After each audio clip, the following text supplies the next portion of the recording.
get home.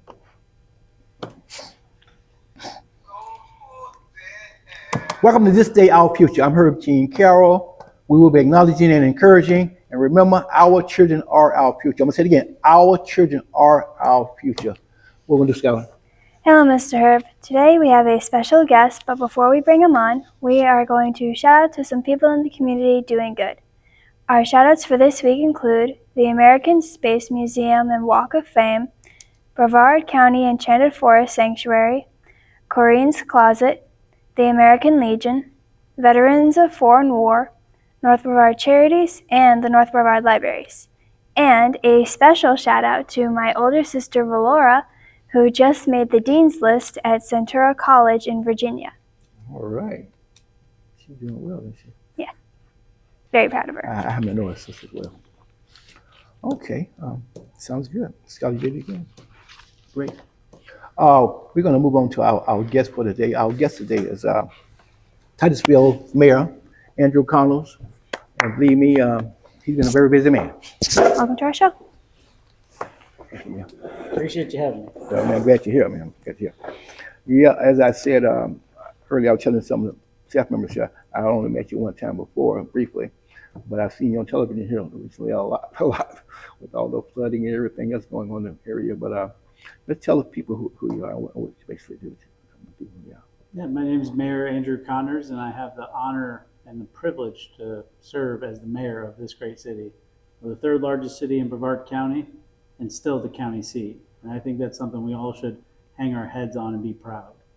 I believe that Titusville is the best place to live, work, and raise a family. And I believe we're building something special here, not for us, but for the generation to come after us. And I'm exceedingly optimistic every single day because I have, like I said, the pleasure of going about our community and seeing all the wonderful things happening. I'm not just in one circle, I'm in all the circles. And it's just so encouraging to see the community help each other. And yes, while I was on TV quite a bit during flooding or other tragic events that have happened in our community, it's about transparency. It's about communicating with our residents what is happening day in and day out. And that is a pledge I made when I ran, when I got elected, and I'm just being me and letting people know what's going on. What you see is kind of what you get. Wow.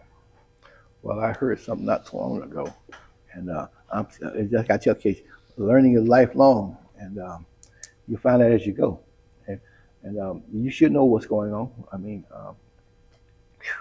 I got stunned a few minutes ago. That's another story. But again, we're glad you're here. And this is your we're going to offer you about a year. Yeah, I think it'll be a year next week. Yeah, about a year. Yeah. My hairline started receding a little bit since taking the road, but I'm here. Yeah. Well, people know what mayors do, so we don't have to go into a lot about what you do. Like I said, I myself have seen you on television here recently. I know you're a busy man. I'm just glad you're able to come. Also, I mean, I wanted to get you on before the end of the year, which when you're here, because I had a number of other people come on, but I said no, I got to get the mayor on. I mean, or hopefully the mayor will be willing to come on. Because the program's been pretty good from what you're telling me. So, but everybody knows what you're doing. I know you've been very busy, and so much has happening from the community events, activities, the crime, the flood. I know you go to a lot of meetings, so we know what the mayor does. Anything else you might want to tell us? Because we're not going to hold you long. Okay, we're not going to hold you long.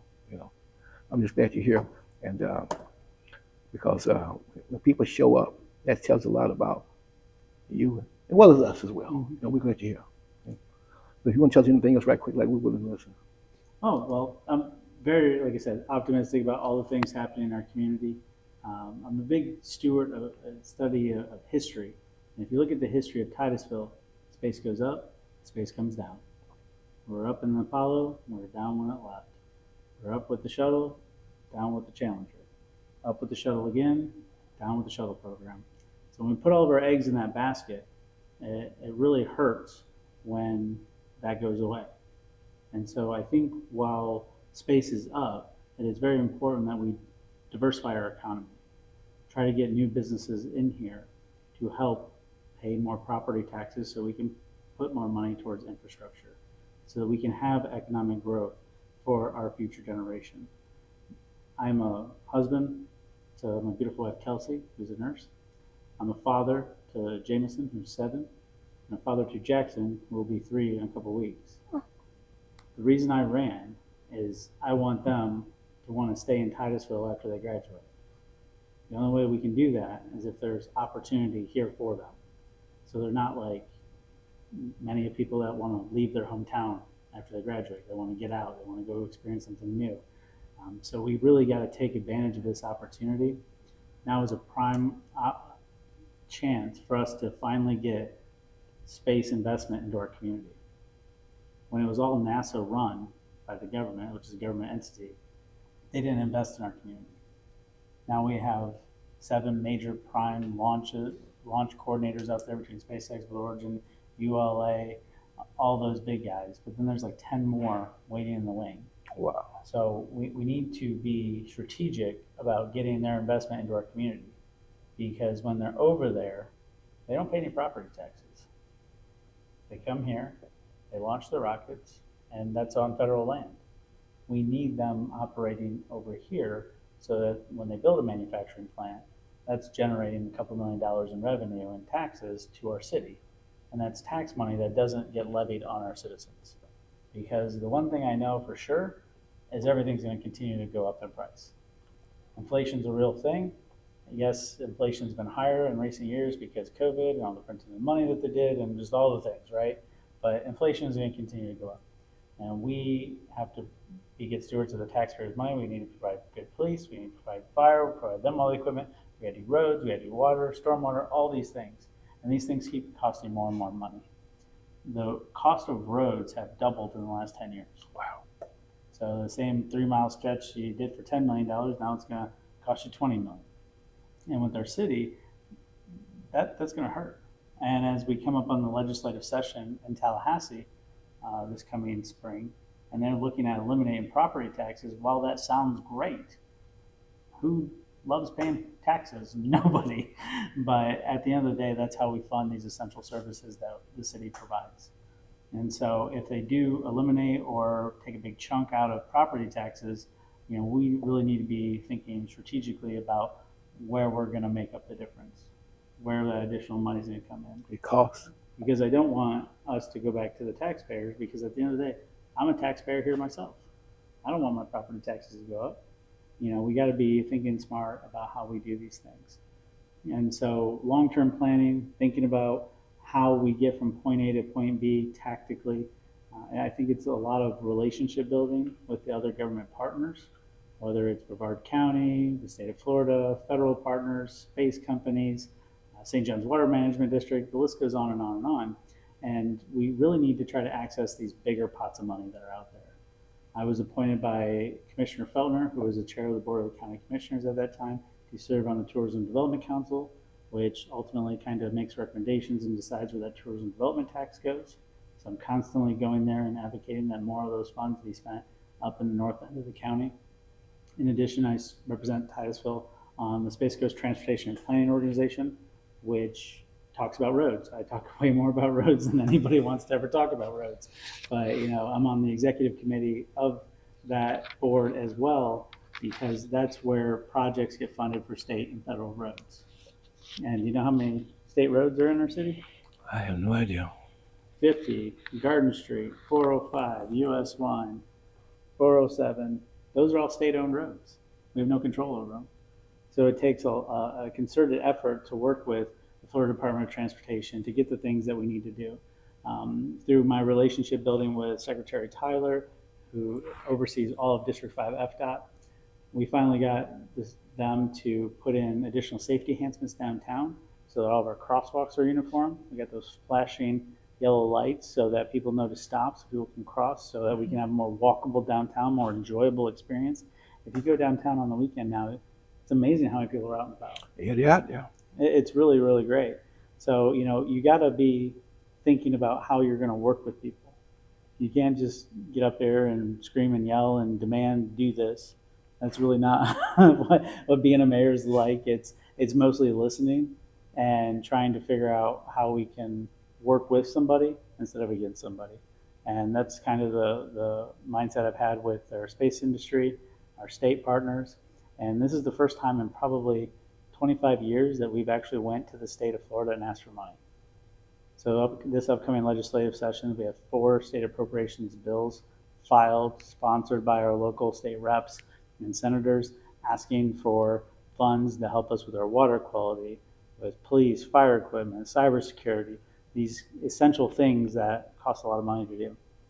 So we're really looking critically at trying to get these bigger pots of money into our community. And I'm very, very excited about it. There's always a cost involved. Yeah, Always a cost involved. very much so. Wow, you covered a lot, and you covered some stuff that I didn't know. So I know some of my viewers don't know, but of course we don't attend meetings every week, as some people do. But we know you've been busy. I know you've been. Again, I'm gonna say it again. I was kind of like, well, he might show up, he might not, because there's much going on. I know he's a busy person, but you kept your word. You're here. We appreciate you being here. Absolutely happy to be here, and I think it's exciting to not only be here and talk with you and answer questions, because at the end of the day, to your point, the average person doesn't know what's going on. They're going to work, they're picking up their kids, they're taking them to soccer practice, they're living their lives. That's why we have a republic. So we elect people to spend their time diving into the weeds, making the best decision for the 51,000 people we have in our community. And that's what I've told people throughout the campaign, and what I believe in truly. It's not about one neighborhood, it's about all the neighborhoods. People helping people. Exactly. And just to go dive into the people helping people part, we have so many great nonprofits in our community. So many. And we have an amazing group of faith-based organizations as well. We have about 80 churches in the city of Titusville, in case you didn't know. There's a lot. In case you didn't know, there's quite a few churches, and they all do wonderful things. And so I'm actually, I know you mentioned that you talked with North Brevard Charities not so long ago. I've partnered with them and Unity within the community. And this Saturday on November 22nd at Isaac Campbell Park from 12 to 4, we're doing the first ever Mayor's Titusville turkey giveaway. And so I've done some fundraising. I heard about that. We have about enough money for 350 birds that we're going to give out. And so it's not just about giving out turkeys. We're making an event out of it, because that's what I heard consistently throughout the campaigns. We need more events.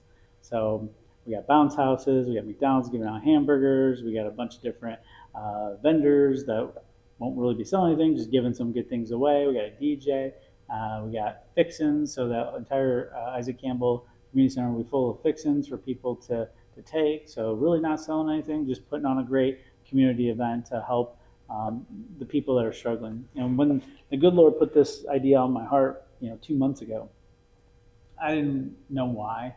You just kind of walk by faith and not by sight. I know about that. And then, all of a sudden a month later, SNAP benefits became a real issue. And then I went, okay, I know why now. And so it's just been the outpouring of support from our community.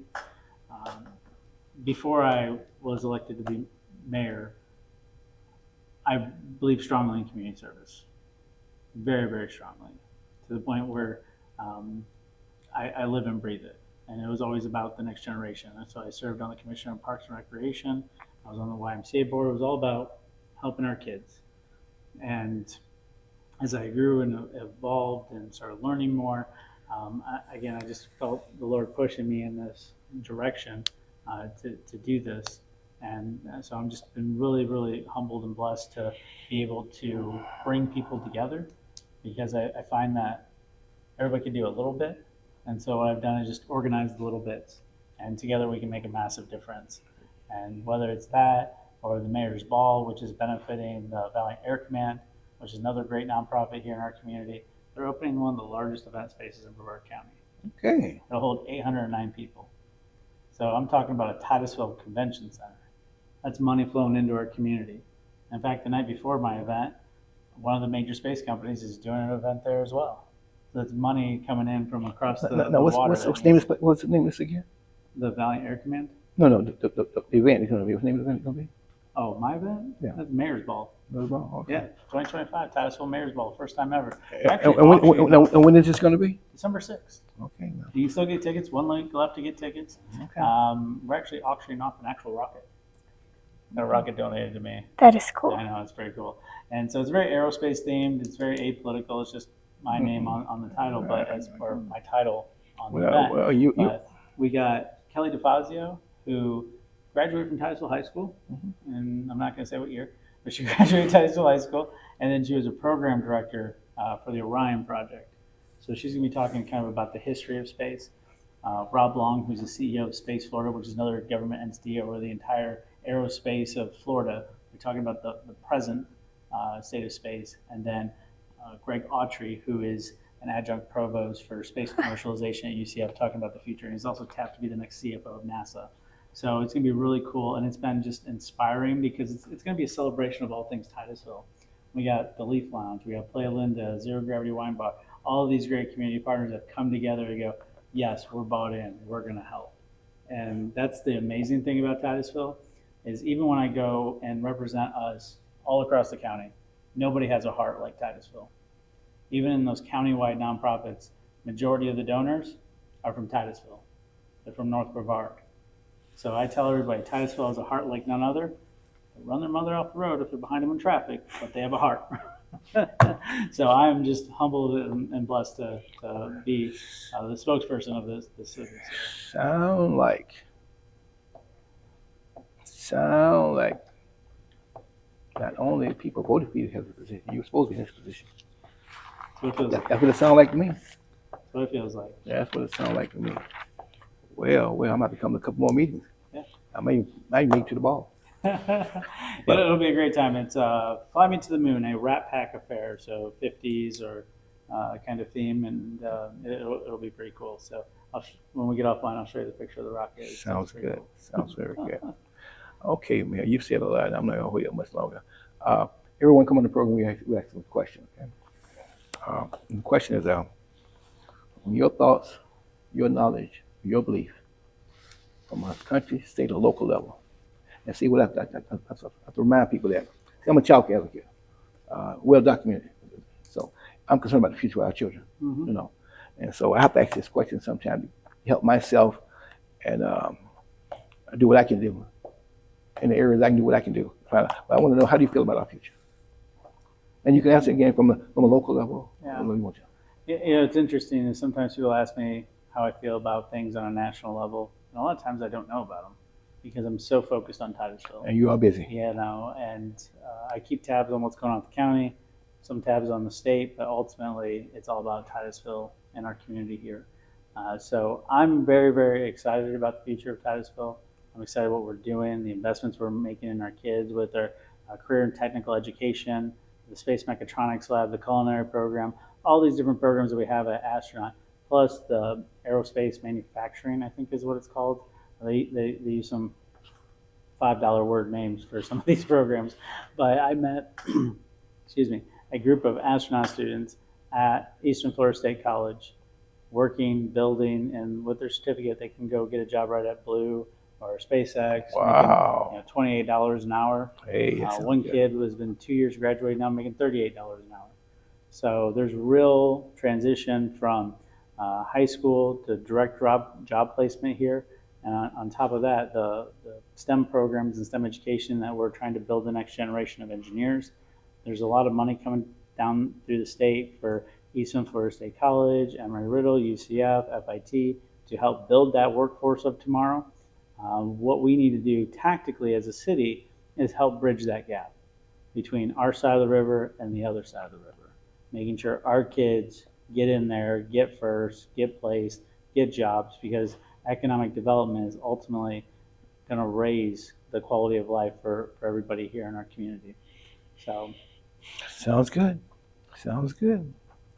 I've asked that question to several people, and that's one of the better answers I've heard. Not just because you're here. I know, right? Now, hold on. Can I tell you a real quick something about me? My degree in college was gerontology. Jehu? Gerontology. Anybody know what that is? Jehu? Yeah, study of aging. So I came out of college And some people might think that's kind of a joke degree, but I had a specialization in long-term care administration, came out of college and became an executive director of a $50 million healthcare facility taking care of the older adult population. And through my studies, what I find fascinating is every generation thinks the generation after them is lazy. The baby boomers, I'm a millennial, so they always attack me. I'm a All these boomer. millennials don't want to work and this, that, and the other thing. They skipped Gen X, by the way. They just started attacking millennials, which I find funny. And every time I have a conversation about this, I go, what do you think the World War II generation, the greatest generation, would say about the baby boomers, right? What do you think the Depression generation would say about the greatest generation, right? It's like we always think like the next generation is going to be lost. But I'm optimistic because the one thing you cannot lose is your hope and that they'll figure it out. There's different problems today than we had in the past, different adaptations. AI is going to be a real big factor in that. So how our young kids adapt will probably blow my mind. I'll be one of those older folks going, what are they doing? Huh? Like, I don't get it. And I'm actually not too far off. I know older folk. I'm almost there. I'm just sitting back and waiting to happen. What? I say today sometimes. What? You have to shut up and just watch. But again, I want to thank you for coming to the program. Don't you move. Because we got to do a few other things right quick, but don't you move. We're going to go to our LC here. Julie going to help us out with our LC here. Skylar, Mayor Connors, Mr. Carroll. As a guest here at This Day Our Future, a child you know for Life Center Academy may receive $500 gift card or donation. Also, Titusville City Council, Public Housing Authority, School Board, County Commissioner, NAACP has monthly meetings. Thank you. Thank you, Julie. She's not out of pocket today. Again, what's what we call our LC here. Every state, every county should have what we call the LC here. I tell people all the time, go, listen, speak, and do. Do your part. Every state, every county should have them. It's called doing your part. That's the LC here. We're going to move right along, and we got a little thing they want to do today, so we don't let them do what they want to do. Go ahead, Scott. Now we're going to acknowledge some of Mr. Herb's achievements over the years. In the 1960s, he actually attended public school here in Brevard County. In the early 70s, he worked in a cigar factory in Tampa, and the factory is still open today. Then he left and moved here and actually started his military service. In the early 80s, he began to coach Little League Baseball for over 10 plus years. And in the 90s, he began employment in the public school systems. Fast forward to Julie. Fast forwarding, he volunteered as a servant with the Public Housing Authority for over 10 plus years. Volunteering, he created the Outreach Master Ministries program with his message including We Are, We Will. Volunteering, serving as a guardian ad litem with national program, children advocate for 6 consecutive years. Now, very active with this podcast, This Day Our Future, servant, advocate, and peacemaker. We want to say a special happy birthday to Mr. Herbert Carroll. Are we going to sing? I hope not. I'm pitchy. This is for you, Mr. Carroll. You know what? Drop the fork. These young ladies making this program go well. Yep, just had to sing your praises for a minute. And so, thank you. Thank you, Julie. Thank you, Skylar. But yeah, we're doing well. I want to thank you all. If it wasn't for the mayor, we would have been off today because it was my birthday. But I remember what I've done in the past. I worked on my birthdays, I worked in the holidays, and on and on. So I said, well, we can do this here. We can do this here. Julie? Yeah, there was. I tell people all the time, we're about people helping people, and one thing I tell everybody, I usually say it on this program here, again, true success. I say true success comes from seeking, serving, sacrifice, and giving. I'm gonna say it again: seeking, serving, sacrifice, and giving. Mayor, you know, thank you for coming on the program. You turned out good. Thank you for having me. I had my little, what we had, but God is good. Absolutely. God is good. Yeah, it's called people helping people, and that's the thought process. Thought from this program here again. Initially, we had children coming on the program. We give them a gift card, certificate.